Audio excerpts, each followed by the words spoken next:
Après 2 ans de Covid-19, le tournoi a repris avec la participation de près de 100 compétiteurs de 15 clubs des 4 coins de la France.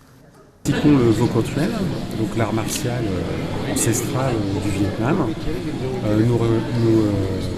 Nous souhaitons rassembler le plus de clubs possible, le plus d'écoles à travers la France.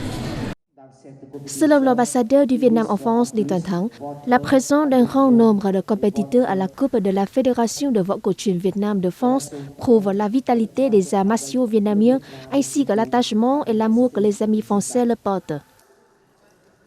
Non, je suis très heureux. Et puis, vous savez, d'accueillir un événement de cette hauteur en mettant le sport en avant, je pense que c'est des éléments, je dirais, d'une vraie politique pour les jeunes, pour le territoire, et je pense que c'est important pour nous. Pendant 2 jours, les compétiteurs ont enchaîné de nombreuses épreuves, allant de la démonstration technique au combat.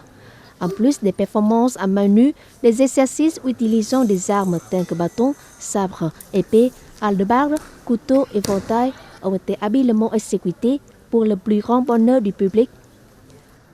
Inka, ça fait 5 ans que je pratique les arts martiaux viet et là je suis plutôt confiante, on verra les résultats parce que je sais qu'il y a quand même de la concurrence, mais je me suis entraînée pour et je pense que ça va bien se passer. Après 2 passionnantes journées de compétition avec des performances techniques et de combats dans différentes catégories, 151 médailles ont été décernées, dont 59 d'or, 56 d'argent et 36 de bronze. Collectivement, 5 des 15 équipes ont reçu de grands prix dans les catégories de technique et combat. Créée en janvier 2010, la Fédération française de Võ-Cổ-Truyền Vietnam compte désormais 54 clubs avec 1100 élèves.